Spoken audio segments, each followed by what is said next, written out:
la question de l'éducation pour ceux qui sont quand même, parce qu'on est quand même répartis un peu partout et pas très concentrés. Est-ce qu'il n'y aurait pas une possibilité de favoriser l'enseignement à distance, parce qu'on n'est pas forcément proche d'un lycée français, et donc c'est une culture dans laquelle... Tout à fait. Alors pour l'enseignement à distance, il y a deux. Il y a l'enseignement à distance qui marche bien, qui est le CNED, qui coûte cher, qui les parents qui veulent utiliser le CNED pour leurs enfants, il faut qu'ils soient très motivés, parce qu'il y a une grosse implication des parents. Il est certain que les coûts du CNED pourraient être réduits, ça c'est certain. Réduits, ou si on entrait dans le système que je donne, le CNED est déjà fait partie de l'éducation nationale.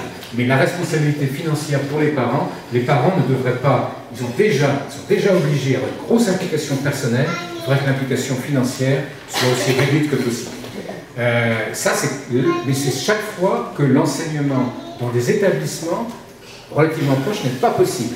C'est-à-dire que le CNED coûte moins cher qu'une scolarisation avec des petits camarades français ou étrangers, ou américains, étrangers tiers, etc.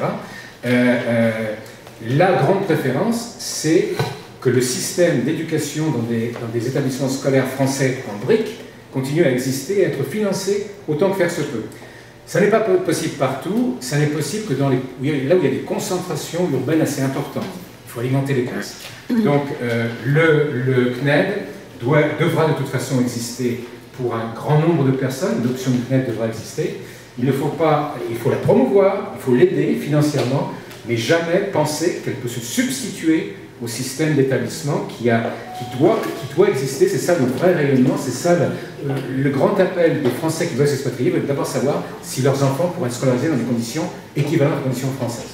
Donc c'est très important. On parle également du programme FLAM, Français langue maternelle, qui est un beau programme qui permet, avec des classes beaucoup plus petites, d'avoir au moins l'éducation du français de la langue maternelle française et de la culture française, avec des structures beaucoup plus petites, puisqu'on peut ouvrir des classes du programme français langue maternelle à partir de 10 élèves. Il faudrait sans doute que ce seuil-là soit diminué un peu. Ça voudrait dire que le programme FLAM va à ce moment-là fonctionner à perte. Le programme mérite d'être aidé. Il faut également qu'il puisse être aidé un petit peu en dessous de ce qui... Moins il y a d'élèves, plus par classe, plus ça coûte cher.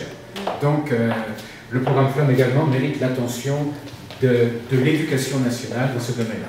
Le trépied, si vous voulez, établissement scolaire en briques, le CNED et le programme FLAM méritent d'être aidés, mais il ne faut pas que les uns empiètent sur les autres. Le FLAM est un programme réel, vous avez un professeur, des classes, etc. C'est quelque chose mais qui ne s'adresse qu'à l'enseignement du français, non pas à l'enseignement général en français ou l'enseignement mathématique, l'histoire géo en français. Donc la priorité, c'est de répandre le plus possible ces trois choses-là, mais jamais se trouver devant une alternative où on pense que l'existence d'un programme FLAM peut être une excuse à ne pas ouvrir une classe en français. Également, le problème, je suis le seul des candidats qui le disent nettement, l'enseignement en français, ça s'applique également au Québec, parce qu'au Québec, il y a un enseignement francophone qui est basé sur des programmes tout à fait respectables du Québec, qui ont d'autres qui sont un enseignement nord-américain. Le fait que il ne faut pas confondre le programme de l'éducation nationale, qui doit être en français, et puis d'autres programmes qui doivent être en français sur des programmes étrangers. Donc les établissements du Québec à Montréal ou dans la ville de Québec ont une aussi grande légitimité que peuvent l'avoir des établissements à New York ou Los Angeles.